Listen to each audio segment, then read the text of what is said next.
Waking up early in the morning, I felt the first rays of the sun breaking through the curtains and gently touching my face. I lay in bed, listening to the silence before getting up to brew myself a strong coffee. My apartment's kitchen was small but cozy, with worn-out cabinets and an old refrigerator. At that moment, the phone rang, breaking the morning tranquility. It was Officer Johnson. His voice was tense and serious. "Sam, we need you to come over as soon as possible. There's been a murder near the Wild Coyote bar. It's something you've never seen before." Glancing at the clock, I realized it was not even 7 in the morning yet. I quickly put on jeans, a shirt, and a leather jacket, grabbed my keys, and rushed out of the apartment. My car, old but reliable, awaited me in the parking lot. Starting the engine, I felt adrenaline begin to circulate through my veins. The drive to the crime scene took about 20 minutes, giving me time to gather my thoughts. The city was just waking up. Shops were opening, people were hurrying to work, and I drove through the winding streets, watching the sun rise over the horizon. The route to the bar took me through old neighborhoods with peeling buildings and abandoned warehouses that seemed frozen in time. Despite this everyday scenery, a sense of unease grew within me. When I arrived at the scene, the bar looked even more desolate in the morning light. Officers had already cordoned off the alley with yellow tape, and I noticed a few curious onlookers gathered nearby.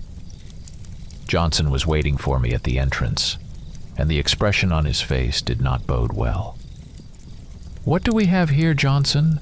I asked, getting out of the car and walking closer. "Something gruesome." His voice was quiet, almost a whisper. "This is something entirely different. It looks like the victim was torn apart by an animal. We've never seen anything like it." I followed him to the crime scene. The alley behind the bar was narrow and dirty, with trash cans and food remnants scattered everywhere.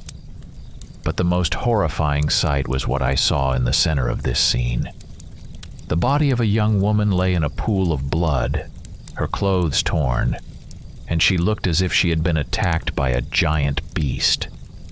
Deep, ragged wounds covered her body, and I could barely keep myself from feeling sick. "That's not all," Johnson added, pointing to the ground a bit further away. "Look at these tracks." I bent down and saw footprints leading from where the body lay. The prints were large, belonging to a man. But what struck me even more were the deep scratches mixed with the footprints on the ground, as if someone or something had fought desperately here.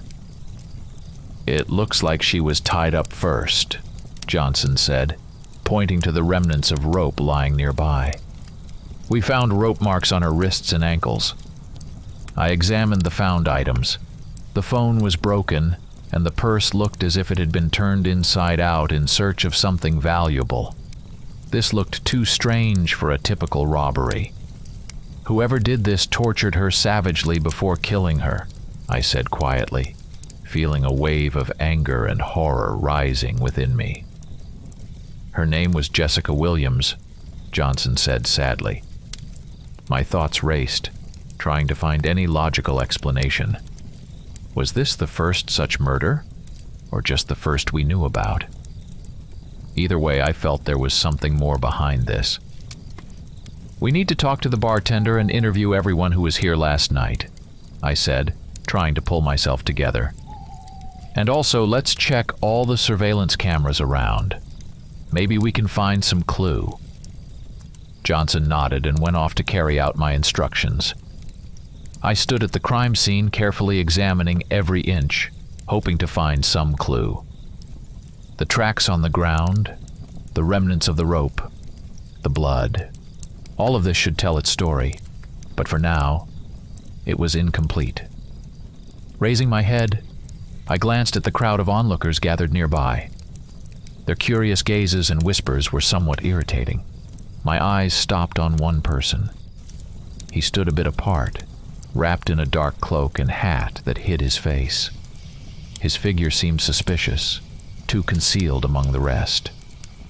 As soon as I focused on him and took a step in his direction, the person abruptly turned and disappeared around the corner, vanishing in an instant.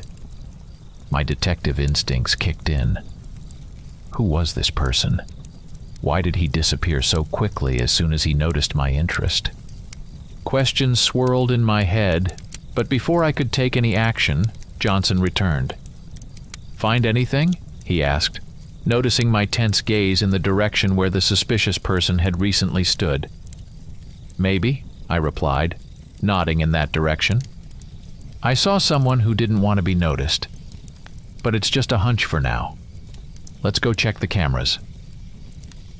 We headed to the bar, where the security room with surveillance monitors was located. The bartender nervously chewed his lip as we entered and hurried to give us access to the recordings. Johnson quickly set up the video and we began reviewing the footage from the night. The screen showed images of patrons drinking and chatting. Soon we saw Jessica. She was sitting at a table when a tall man with dark hair, dressed in a jacket and jeans, approached her. They began talking. The video showed the man charmingly smiling, and Jessica seemed captivated by him. "There he is," Johnson said quietly, pointing at the screen. "That's the last person she interacted with." We continued watching as they got up and left the bar, heading toward the alley. Unfortunately, the cameras didn't cover that area, and the recording ended as they disappeared around the corner. "Well, we have something to start with," I said, tearing my eyes away from the screen. "Now we need to find out who this man is and what he was doing in the alley with Jessica." As a true detective, I knew the next step was to interview all the witnesses in the bar who might have seen this man. Perhaps someone knew him, or at least saw where he went after leaving the alley. "Johnson, start gathering information. Find everyone who was in the bar that night and interview them," I ordered. "And I'll check the other cameras in this area. Maybe we can find some trace of this person. And one more thing," I added, turning to him. "Put out an APB on him. Tall man, black hair, jacket, and jeans. We need all patrol officers to be aware and on the lookout. If he was here that night, he could be dangerous." Johnson immediately set to work, relaying the description over the radio to all available officers. The image of the mysterious man in the cloak and hat, whom I had seen among the onlookers, still lingered in my mind. What if he was the killer? Or at the very least, someone who knew more than he was letting on. A week passed since Jessica Williams's murder, and every day I waited for a breakthrough. But the suspect seemed to have vanished into thin air. Witness interviews yielded no results, and surveillance footage didn't provide any new information. It was like searching for a needle in a haystack, and I started to feel frustrated.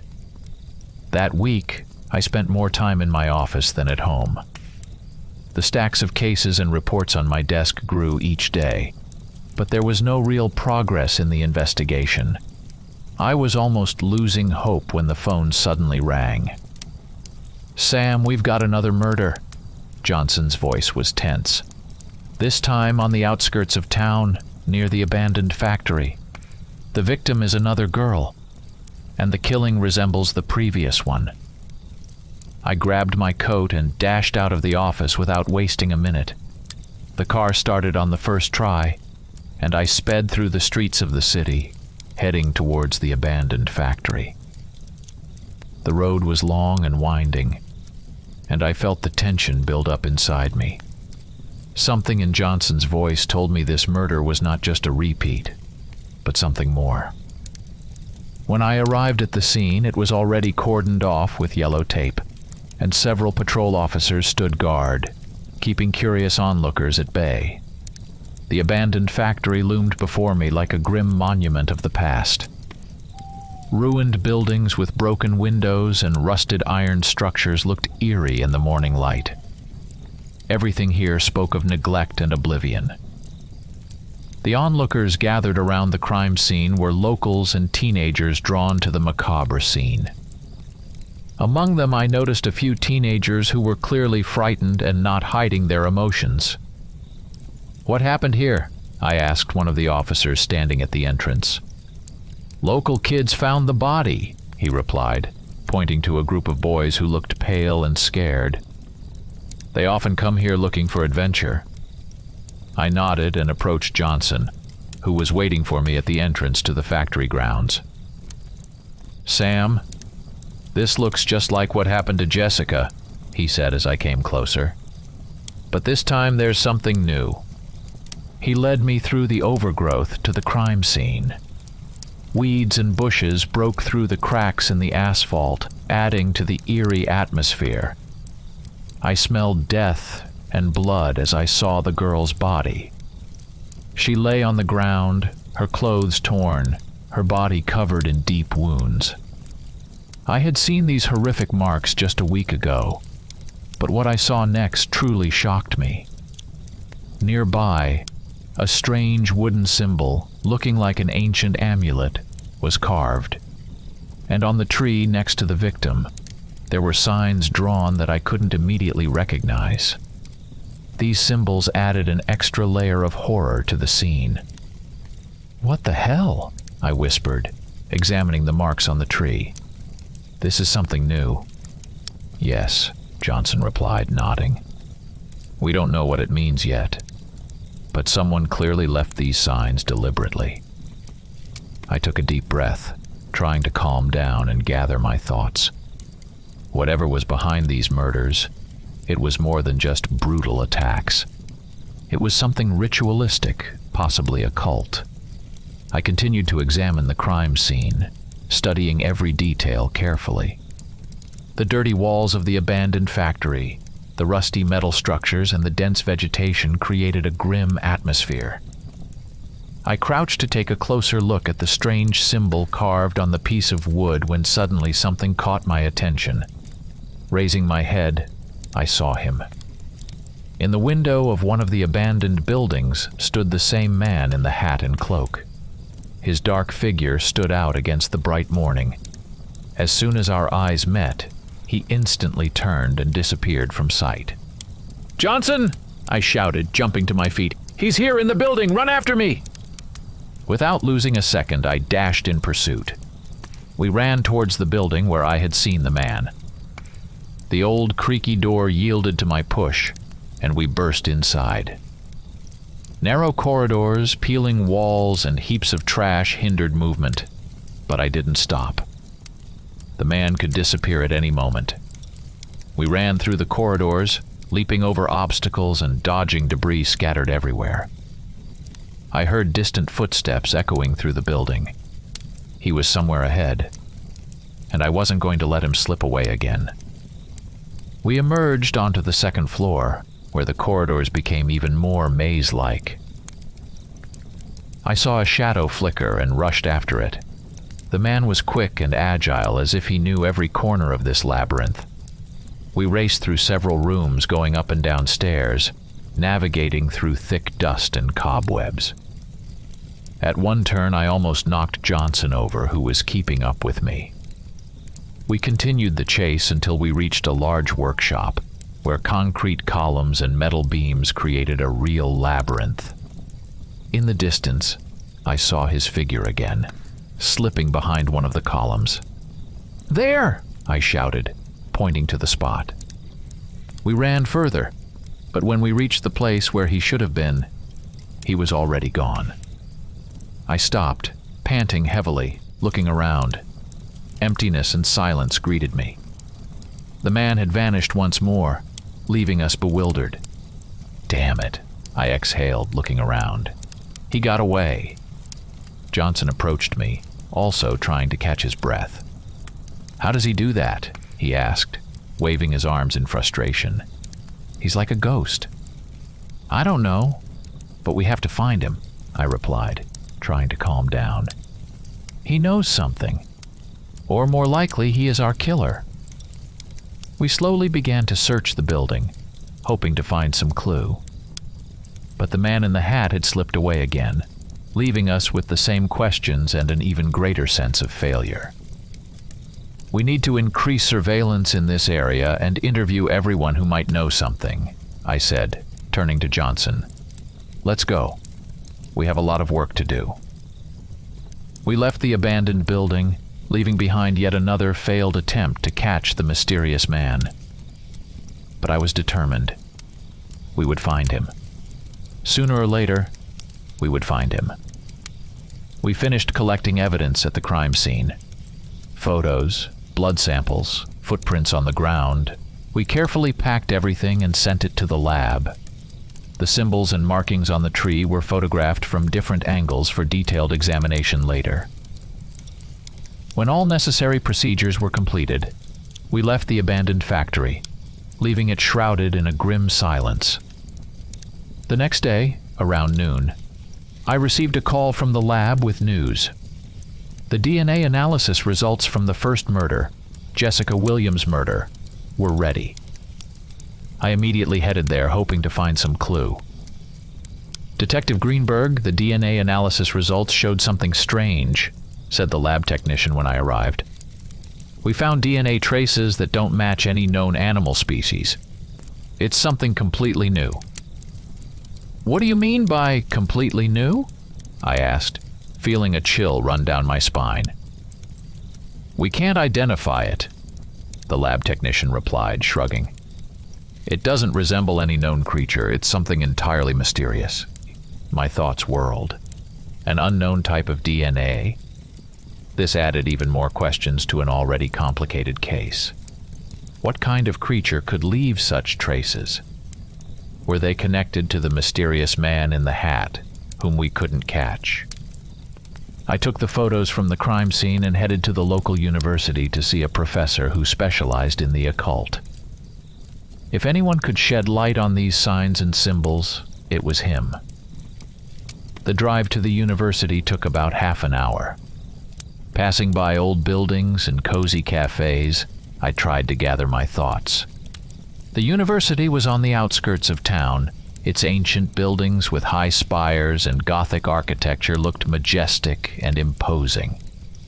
Parking the car, I headed to the main building. Entering, I felt an atmosphere of academic rigor and ancient knowledge. Marble floors, wood-paneled walls, and the quiet murmur of students discussing their research created a unique aura. I approached the reception and asked where I could find Professor William Crowley. I was directed to his office on the 3rd floor. Climbing the old staircase, I felt the tension rising within me. Finally, I found the right door with a plaque reading, "Professor William Crowley, Department of Occult Sciences." Knocking, I heard a muffled "come in" and pushed the door open. The professor's office was filled with books and strange artifacts. Ancient maps and drawings hung on the walls, and in the corner, a dim lamp illuminated a desk cluttered with papers and manuscripts. Professor Crowley was an elderly man with a thick gray beard and deep wrinkles, telling of many years of research. His eyes, despite his age, shone with lively interest and intellect. "Detective Greenberg, come in," he said, gesturing to a chair opposite his desk. "I've been expecting you. I've already been informed about your case." "Thank you, Professor," I replied, sitting down and laying out the photos on the table. "We have a series of murders, and I hope you can help us understand these symbols and signs." Professor Crowley took the photos and began studying them intently, tracing his fingers over the images with evident interest. I watched him, hoping he could shed light on this darkness.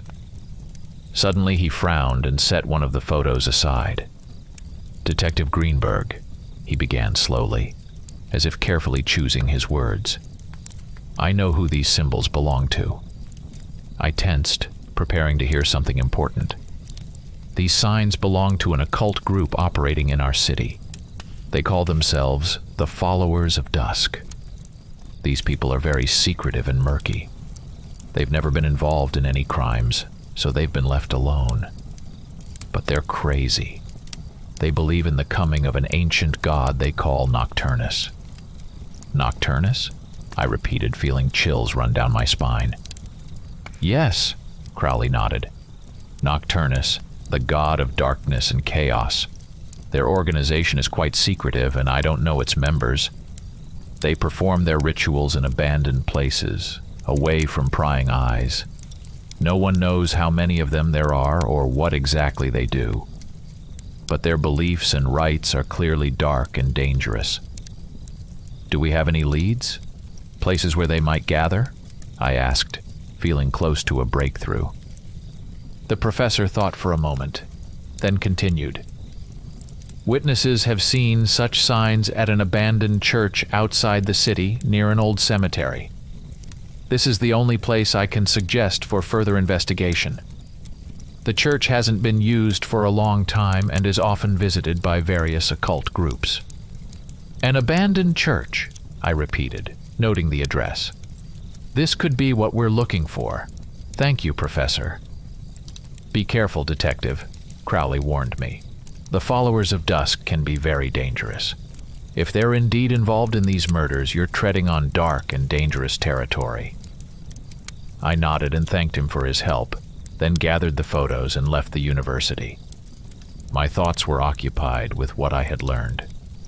A cult believing in an ancient god, ritualistic murder signs. It all seemed fantastical, but I knew this was a reality I had to face. I got into my car and headed to the abandoned church. The road led me out of town through wooded areas and deserted fields. The old cemetery area had been abandoned for many years, surrounded by gloomy shadows and dense vegetation. When I arrived, the church stood before me, majestic and ravaged by time. Its stone walls were covered with moss and mold, and the windows were broken and boarded up. The place seemed steeped in eternal neglect. I exited the car and headed towards the entrance, feeling adrenaline surge through my veins. The church looked even more sinister inside than outside. Dim light filtered through the broken windows, casting eerie shadows on the walls. The floor was covered in dust and debris, and the ceiling sagged in places, threatening to collapse. In the corners lay old church pews and broken statues of saints. The whole space was imbued with a sense of abandonment and oblivion. I slowly looked around, moving forward step by step. In the center of the hall stood an altar, flanked by ancient candelabras whose candles had long since burned out. I noticed strange symbols painted on the walls, similar to those on the last victim's body. This place was clearly used for occult rituals. After a thorough inspection, I decided the best course of action was to set up surveillance. Hiding the car in nearby bushes, I took a position near the church entrance, waiting for possible visitors. I also called Johnson, and soon we were both in a stakeout, watching the church. A couple of days passed, and one night we saw car headlights slowly approaching the church. I tensed up in anticipation, my heart beating faster. A group of people began to get out of the cars. They were dressed in robes and masks that hid their faces. The masks were creepy, depicting various demonic faces, and in the headlights' glow, they looked even more terrifying. We were ready. I gestured to Johnson to be quiet and cautious. The robed figures started to gather at the church, their movements smooth and synchronized. They made no sound except for the rustling of their robes on the ground. Once they entered the church, we carefully followed them. Inside it was dark and quiet, only the faint light from the lanterns they carried illuminating the way. We moved through the hall, trying not to make any noise. The church seemed empty, but suddenly I noticed something strange on the floor by the altar. It was a hidden passage under one of the old boards that I hadn't discovered earlier. "Look," I whispered to Johnson, pointing to the entrance. We opened the hatch and started descending a narrow staircase leading down. The corridor was dark and narrow, the walls covered in moss and mold. The smell of dampness and decay grew stronger as we moved forward. At the end of the corridor, we found a large cave. When we entered, we saw a circle of people standing around a stone altar. They were chanting something in a strange, unfamiliar language. In the center of the circle lay bizarre objects: animal skulls, candles, and amulets. The torchlight reflected off the cave walls, creating a sinister atmosphere. "What the hell are they doing?" Johnson whispered, peering at the scene. We stayed in the shadows, observing the ritual. My hand gripped my weapon tightly, ready for anything. The robed figures continued their chants, and I felt darkness and a malevolent energy filling the cave. Suddenly, one of the participants stepped into the center of the circle. He held a small vessel filled with a dark liquid. In complete silence, he raised the vessel to his lips, lifted his mask, and drank the contents in one gulp. The chanting resumed, but this time with greater intensity. Unexpectedly, the man began to writhe and scream in pain, his body contorting as if a battle was raging inside him. The chanting continued, the other participants ignoring his suffering. My composure, reinforced by years on the job, cracked, shouting, "Freeze, police!" I sprang from my hiding place, aiming my weapon at the ritual participants. The chanting stopped, but the man's screams continued. Everyone stood still, staring at me with cold, terrifying eyes. "You're all under arrest!" I shouted, but no one moved. Silence hung heavy in the air, oppressive. I decided to act.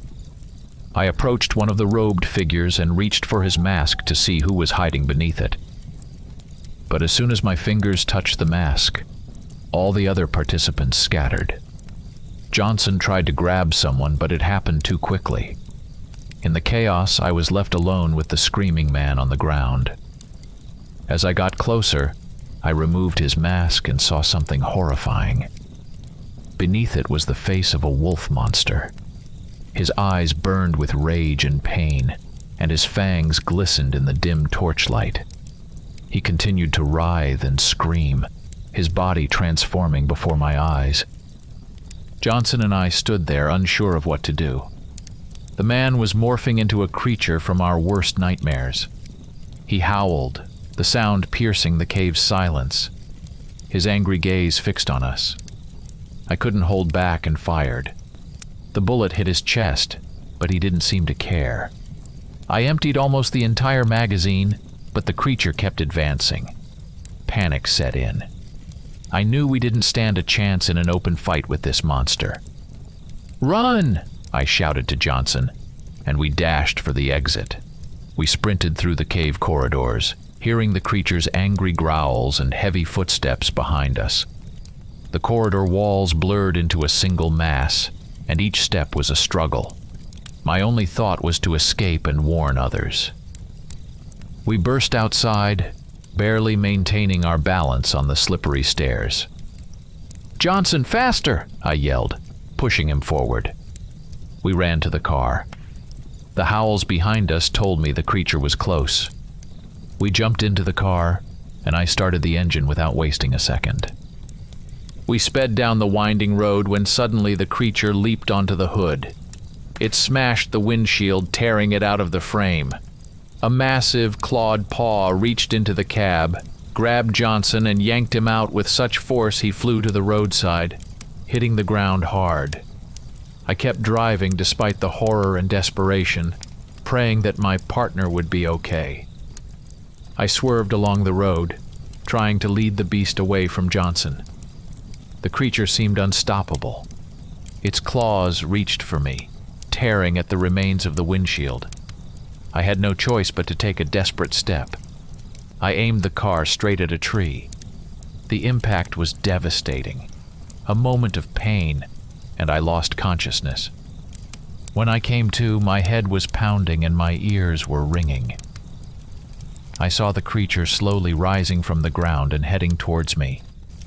Panic set in.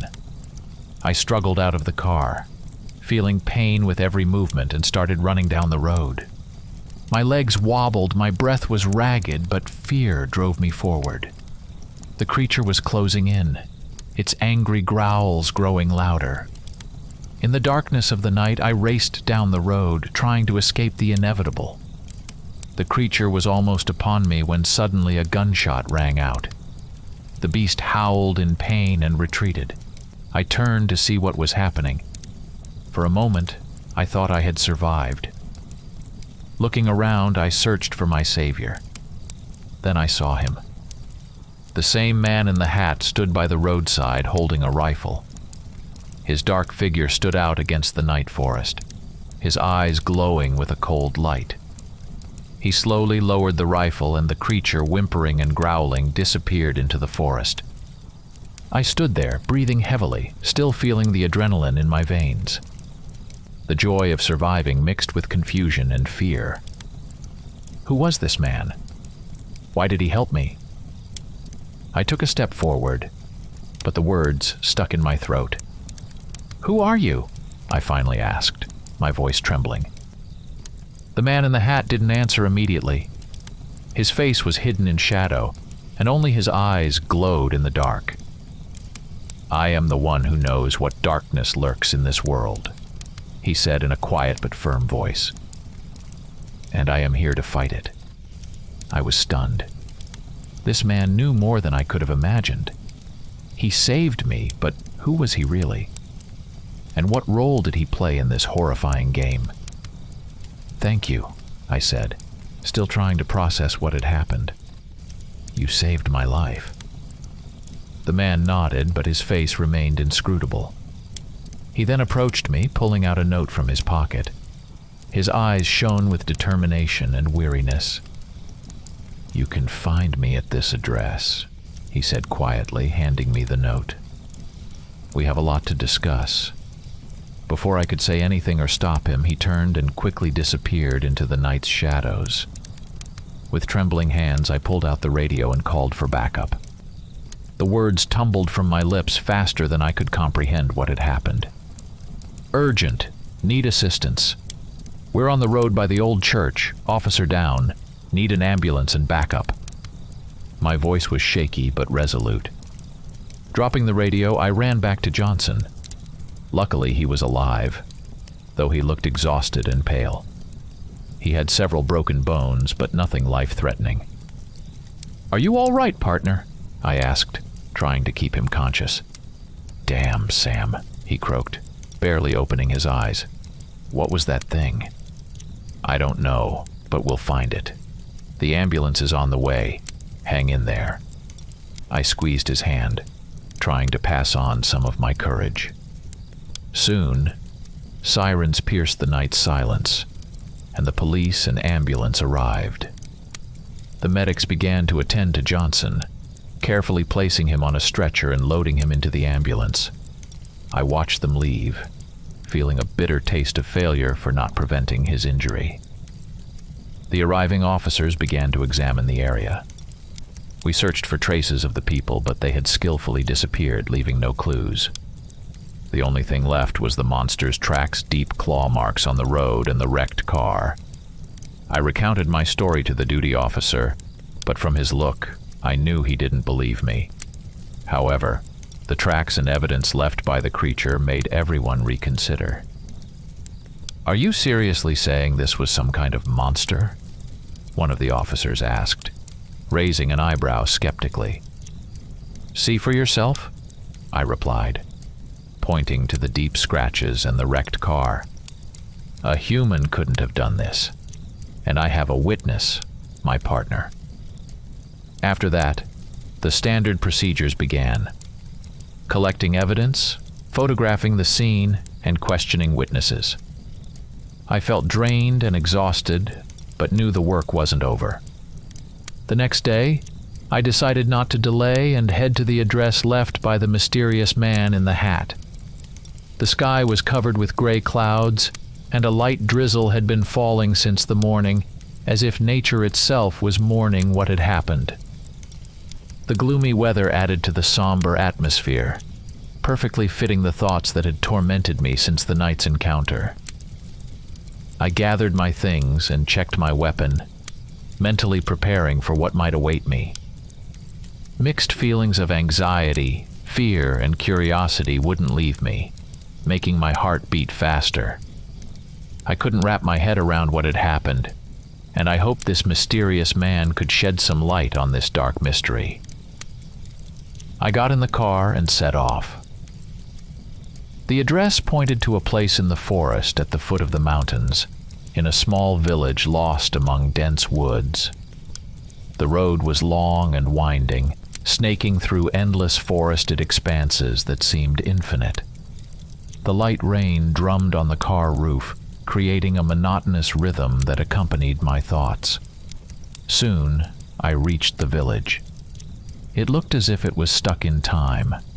Old houses with sagging roofs, overgrown gardens, and narrow streets barely wide enough for a car. The locals watched me with curiosity and wariness, as if I were an outsider disrupting their usual way of life. The mysterious man lived apart from the others, his house at the edge of the village right by the forest.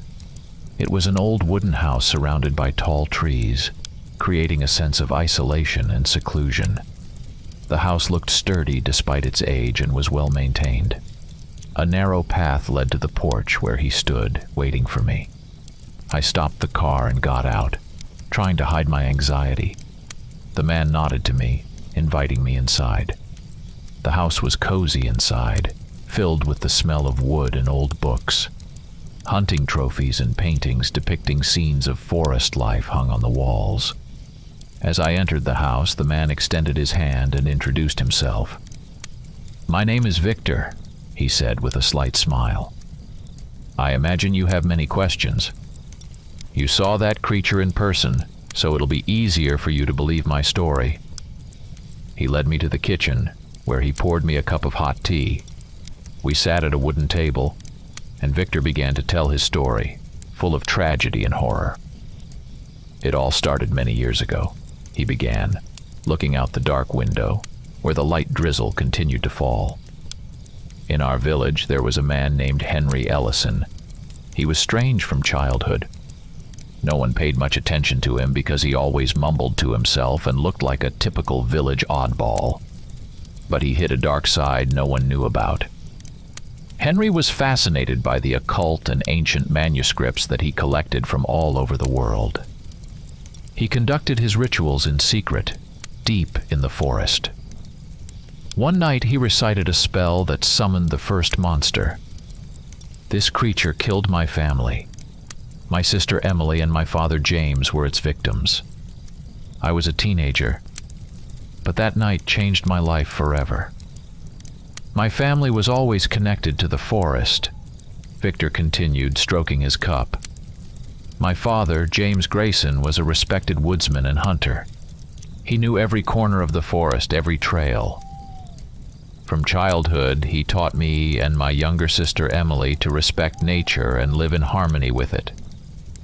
Emily was 7 years younger than me, and we were always very close. She loved listening to our father's stories about forest spirits and magical creatures. Her laughter filled our home, making it a bright and warm place. But everything changed one night. It was a full moon, and my father went on his usual patrol of the forest. He always took Emily with him to show her the beauty of the night forest. I stayed home, helping my mother with the chores. But something was wrong that night. My father didn't return on time. My mother began to worry, and we decided to go look for them. When we reached the edge of the forest, we saw something horrifying." Victor paused for a moment, and his eyes filled with pain. I felt a chill run down my spine as I listened to his story. "We found their bodies, mutilated and torn apart. That sight is impossible to forget. I screamed, trying to do something, but it was too late. That night, I lost not only my father and sister, but also a part of myself. My mother couldn't bear the loss, and soon left this world too, leaving me alone. After my family's death, I swore to take revenge. I studied everything I could find about these creatures and how to fight them. After a few years, I tracked Henry down. He had disappeared from the village but continued his dark deeds. He had garnered the support of influential people who believed in his power and promises.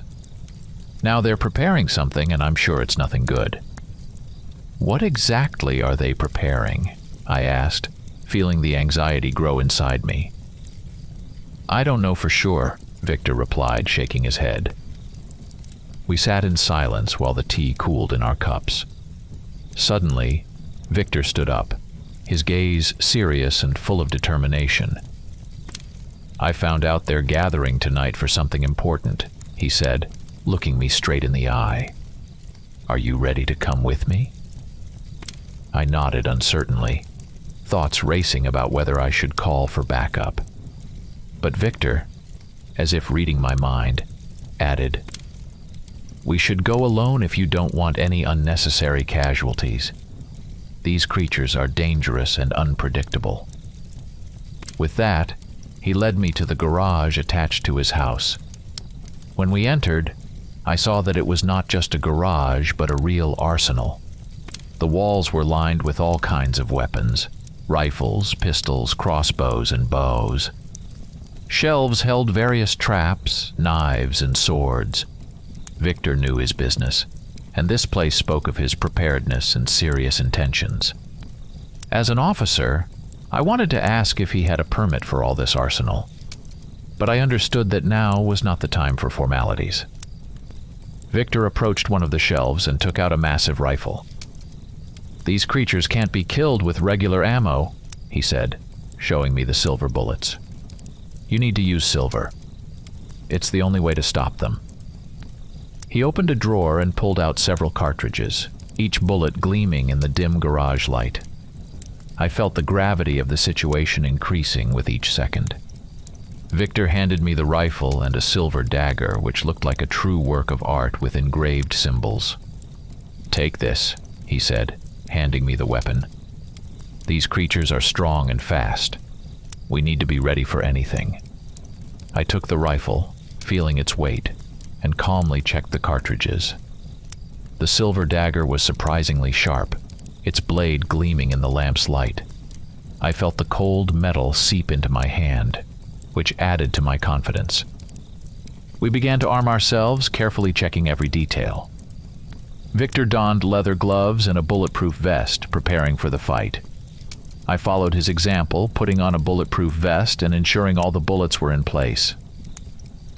"We're heading into the lion's den," Victor said, looking at me. "Be prepared for any outcome.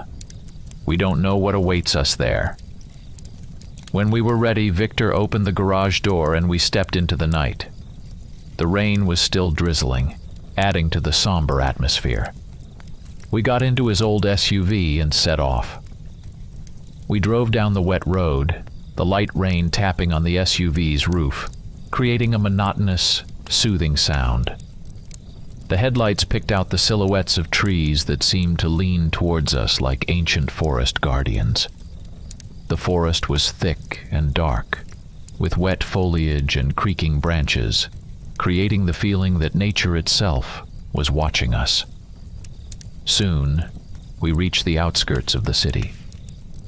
The streets were empty, the windows of houses dark, with only the occasional streetlight shining. The rain intensified, and the puddles on the road turned into small streams. We passed abandoned factories and warehouses that looked like ghosts of the past, deserted and forgotten. "We're almost there," Victor said quietly, his voice cutting through the silence inside the car. We turned onto a narrow road leading out of the city, and I immediately knew where we were headed. On the outskirts of town lay an abandoned amusement park. I knew this place from my childhood. It was once full of life, children's laughter and joy. But over time it was abandoned, and now stood as a place shrouded in a ghostly atmosphere. As we approached the park, it looked even more eerie than I remembered. The entrance was boarded up, and the old rusty gates creaked in the wind. Beyond them stretched darkness, illuminated only by occasional flashes of lightning. "This is it," Victor said, stopping the car and turning off the engine. "We're here." We got out of the car, and I felt the cold rain immediately soak through my clothes. The amusement park was enveloped in darkness and silence. In the distance, the outline of the old Ferris wheel loomed like a giant skeleton, frozen in eternal waiting. The carousels and rides that once brought joy to children now looked sinister and menacing. We approached the gates, and Victor carefully moved one of the boards, creating a passage. Inside, the park looked even more abandoned. Food and drink stands were covered in mold, and old ticket booths were ruined and deserted. We walked along a path overgrown with grass and bushes, trying not to make any noise. The rain intensified, and thick fog enveloped the old carousels and rides, giving them a ghastly appearance. The Ferris wheel stood like a giant skeleton, its rusty spokes creaking in the wind, creating ghostly sounds. Ruined kiosks and pavilions looked like long-forgotten graves hidden in this eerie place. Wet grass and mud squelched underfoot, and the cold wind blew through us. Around us was dead silence, broken only occasionally by the rustle of leaves and the sound of raindrops falling on metal and wood. We advanced through the park, carefully observing and listening to every sound. In the distance, we saw the silhouettes of people gathered in a circle. They stood still, their robes billowing in the wind, and masks hid their faces. Victor motioned for me to stop, and we hid behind a ruined kiosk, watching the scene unfold. In the center of the circle stood a bald man, his body covered in tattoos depicting strange and ominous symbols. He raised his arms, and his deep, sinister voice echoed through the deserted park. "Brothers and sisters," he began, his voice sounding like an echo from the darkness. "The time has come. The hour of the Great Awakening is upon us. Our god Nocturnus is ready to appear in this world. We, his 12 apostles, are called to perform this ritual and open the gates of darkness." His words cut through the air, sending chills down my spine. The atmosphere thickened, becoming even more menacing. The other participants began to chant, their voices merging into a single dark chorus. Above them, something dreadful began to form, surrounded by dark energy. It slowly rotated, emitting low, muffled sounds like distant moans of lost souls. Time seemed to stand still. Everything around froze in anticipation of something horrific. Victor couldn't hold back. He sprang from cover and began shooting at the robed figures. With the sound of his shots, several cultists fell, their bodies hitting the wet ground. I followed his lead, aiming carefully to stop this nightmare. I noticed that the remaining cultists had vials of some liquid in their hands. They quickly brought them to their lips and drank the contents. Their bodies began to writhe and shake, and I realized something terrible was happening. "Drink, brothers and sisters!" shouted the bald man, his voice full of fanaticism and determination. "Let the darkness fill us with the power of Nocturnus." The cultists drank, and their bodies began to change. Their skin grew fur, their eyes gleamed with malice, and their hands turned into clawed paws. "We must stop them!" yelled Victor, reloading his rifle. Suddenly, the bald man with tattoos lifted his vial and drank its contents. His body immediately began to twist and deform. His skin darkened and became covered with rough scales, and his eyes filled with a devilish light. He roared, and his roar echoed through the park, making the leaves on the trees tremble. In an instant, he turned and disappeared into the night of the park, leading a few of his followers who had also drunk the potion and transformed into monsters. 2 remaining cultists charged at us, their eyes burning with hatred. They rushed at us, growling viciously. Victor and I braced for battle. Victor raised his rifle, the silver bullets our only hope. The first cultist, transformed into a half-human, half-beast, leapt at me, his claws reaching for my chest. I fired, and the bullet struck his chest, causing him to recoil. He roared in pain, but didn't fall. Victor, meanwhile, took careful aim and fired, his silver bullet hitting the monster in the head, and it collapsed to the ground, silent. The second werewolf, seeing his comrade's death, lunged at Victor. His claws slashed through the air, but Victor dodged at the last moment. I raised my rifle and shot, the bullet tearing through the creature's shoulder, making it retreat. Victor seized the moment and fired again, the bullet hitting the monster's heart. The monster fell, and silence once again surrounded us. "We need to find the others," said Victor, his voice firm. We began to sweep the park, making sure not to miss any hidden spots. The rain continued to pour, the fog grew thicker, and the light from our torches seemed weak and insignificant. The abandoned rides looked even more sinister, their rusty structures emitting creaky sounds reminiscent of groans. We walked past the old carousel pavilion, its paint-peeled horses looking like ghosts of the past. The lights that once illuminated the bustling activity now flickered dimly and uncertainly. The wind howled through the empty Ferris wheel cabins, creating an eerie melody. Suddenly, another werewolf leapt out from behind one of the attractions. It was enormous and covered in fur, its eyes glowing red. It charged at us with incredible speed. Victor fired first, hitting the monster's shoulder but not stopping it. I raised my rifle and shot at the creature's head, but it only slowed down. The cultist lunged at me, and I barely managed to dodge. His claws slashed through the air, his roar deafening. Victor reloaded his rifle and fired again, the bullet piercing the monster's chest, bringing it down. I quickly regained my composure, though it was difficult. We continued our way through the abandoned park, moving forward, surrounded by rain and fog. Silent rides stood around us, each one seeming like a living nightmare. The wind howled through the empty Ferris wheel cabins, its creaky sounds reminiscent of groans.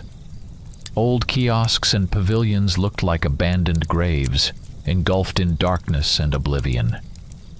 We approached one of the creepiest attractions, the Cave of Fear. It was an old pavilion, the entrance adorned with the enormous maw of a monster with sharp teeth. Once children screamed and laughed as they entered to experience thrills. Now it looked like the gates of hell. "We need to check inside," Victor said, his voice tense. We carefully entered. Darkness enveloped us, and only the weak light from our torches pierced the thick gloom. Inside the Cave of Fear was dead silence, broken only by the sound of our footsteps on the wooden planks. The decorations, once meant to frighten visitors, now looked even more terrifying. Artificial cobwebs hung from the ceiling, and figures of monsters and skeletons peered out from the corners, creating the feeling that invisible eyes were watching us. We moved forward, looking around. Suddenly we heard footsteps and heavy breathing. Another cultist jumped out from behind one of the decorations, his body covered in fur, his eyes glowing with malice. He charged at us with the fury of a wild beast. "Look out!" Victor shouted, raising his rifle. The cultist lunged at me, his claws reaching for my chest. I managed to shoot, but the bullet only grazed him. He grabbed my shoulder and I felt sharp pain. Victor shot again, this time hitting the target, and the monster retreated. The werewolf charged at us again, his growl echoing through the attraction. I raised my rifle and shot at the monster's head, but he only slowed down. Victor struck him with the butt of his rifle, knocking him down. I reloaded and fired again. This time the bullet pierced the creature's chest and he fell to the ground. "We need to keep moving," Victor said, breathing heavily. "There could be more of them here." We continued our way through the Cave of Fear, each new room seeming even more eerie and sinister. The figures of monsters and skeletons appeared alive, their empty eye sockets following us. We passed through a corridor filled with artificial spiders hanging from the ceiling, their shadows dancing on the walls in the light of our flashlights. Suddenly we heard loud footsteps echoing from the depths of the Cave of Fear. My heart beat faster, and I felt the adrenaline rising again. Victor motioned toward the source of the sound, and we cautiously followed, trying not to make a sound. The footsteps grew louder, and soon we emerged from the cave. Before us lay the abandoned park, dimly lit by streetlights.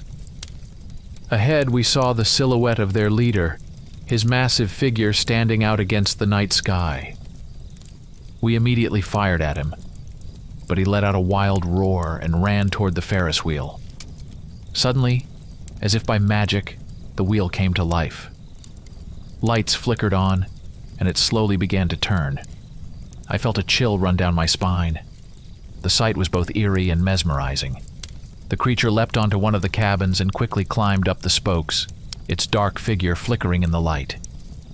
"Quick! After him!" Victor shouted, pointing to the nearest cabin. We ran to the wheel and jumped into one of the cabins at the last moment. The mechanism kicked in and we started to ascend. I watched as the creature climbed higher, its claws scraping against the metal, making ominous sounds. The wheel slowly turned, and our cabin rose closer to the monster. My hands trembled, but I gripped my weapon tightly, knowing I couldn't let fear take over. The cabin swayed in the wind, and I felt the cold rain dripping on my face. Around us, the lights flickered and the iron creaked, creating an atmosphere of horror and tension. We continued to ascend, and I watched as the creature neared the top of the wheel. Its figure, illuminated by the lights, looked even more menacing. It climbed onto one of the cabins, looking down at us, its eyes glowing red. "Now or never," Victor whispered, taking aim, and he fired. The bullet hit the monster's shoulder, and it roared in pain. I followed suit, my bullet passing through its side, making it stagger. But instead of falling, the creature jumped onto one of the lower spokes and started climbing toward us. The cabin continued to move, and Victor, with a serious expression, turned to me. "We have explosives. We can use them to lure it into the cabin and blow it up." My heart sank at the realization of the danger, but I knew it was our best chance. I nodded, feeling the weight of the task ahead. We set up the explosives in our cabin, checked the detonator, and began firing at the creature. But it seemed the bullets weren't causing critical damage. The wheel had almost completed a full circle, and as our cabin neared the ground, we were ready. The creature raced toward us, its claws scraping against the metal. When the monster burst into the cabin, Victor activated the explosive device. "Now!" Victor shouted, and we jumped out of the cabin. The fall was high, at least 2 stories, and I felt the wind whistle in my ears. I tumbled through the air and landed on the ground, trying to soften the impact. Pain shot through my legs and back, but I knew I had to move. Victor landed nearby, and I saw him get to his feet. At that moment, the cabin with the monster exploded. The deafening blast echoed through the park, illuminating everything with a bright light. Shards of metal flew in all directions, and the creature, trapped in the explosion, let out one last horrifying roar. We were already celebrating victory, breathing heavily and feeling relieved, when suddenly the creature leapt from the burning cabin. It was half burnt, with charred flesh and fiery eyes full of rage. The monster's roar echoed through the park, causing us to freeze in terror for a moment. "Back!" Victor shouted, raising his rifle. The creature charged at us with incredible speed. I managed to shoot, but the bullet only grazed it, not stopping it. The monster swiped at me with its paw, and I was thrown aside, feeling sharp pain in my chest. Victor fired again, aiming for the head, but the creature dodged and lunged at him. I got up, gritting my teeth against the pain, and took aim again. The creature was just a few steps away from Victor. I fired, the bullet hitting the monster's back, making it stagger. Victor took advantage of the moment and struck the creature's head with the butt of his rifle, but it only roared louder, swinging its clawed paws. The creature lunged at me again, and I barely managed to dodge, feeling its claws slice through the air near my face. Victor moved to reload his rifle, and I, summoning all my strength, raised the silver dagger Victor had given me. "Hold on!" I shouted to Victor, charging at the creature. I struck with the dagger, aiming for the monster's chest. The blade sank into its flesh, and the creature howled in pain. It turned and swiped at me with its paw, knocking me down. I rolled and stood up, holding the dagger in front of me. Victor, finally reloading his rifle, shot the monster in the head. The bullet pierced the monster's skull, and it fell to the ground, letting out one last guttural roar. But the creature was still moving, trying to get up. I realized we had to finish it off, or it wouldn't stop. I raised the dagger, and gathering all my resolve, plunged it deep into the monster's heart. The blade cut through the flesh, and the creature convulsed one last time. Silence fell around us. I was breathing heavily, feeling the adrenaline gradually leaving, replaced by exhaustion and pain. Victor approached me, lowering his rifle. "It's over," he said, his voice hoarse and tired. "We did it." We stood over the monster's body, breathing heavily and feeling pain in every cell of our bodies. But we knew we had to keep going. Through the pain and exhaustion, we began searching for any remaining monsters that might be hiding in the park's shadows. The rain continued to pour, mixing with our sweat and blood, but we didn't give up. We walked through the old attractions, each step a struggle. The creaky sounds and rustles made our search even more eerie. Around us was dead silence, broken only by the sound of rain and our footsteps. The atmosphere was tense, and every dark corner seemed a potential hiding spot for the remaining creatures. But it seemed they had all fled. We found no traces, no clues. Finally, realizing we needed reinforcement, I called for backup. After a while, help arrived. Police and ambulances came to the park, sirens cutting through the night's silence.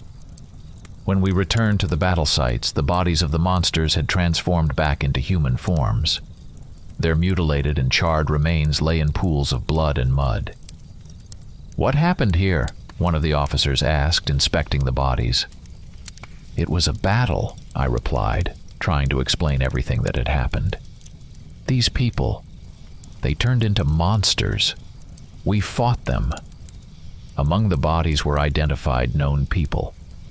They were influential townsfolk, whom no one would have suspected of being linked to a cult. "That's the mayor," one of the officers said, pointing to one of the bodies, "and the head doctor of our hospital." I felt the world around me starting to crumble. These people were respected and trusted members of society, but now they were part of something much darker and more sinister. Victor quickly slipped away, not waiting for the police to arrive. He knew his work here was done, but the hunt continued. I didn't stop him, taking full responsibility myself. Looking at the bodies, I knew our victory was just part of a larger war. The darkness still lurked somewhere in the shadows, and Victor was there to face it head-on. We had to continue our work to prevent such horrors in the future. But I knew that somewhere out there in the night, Victor continued his hunt for these dark creatures, and thanks to him, the world was a bit brighter, even if only for a while.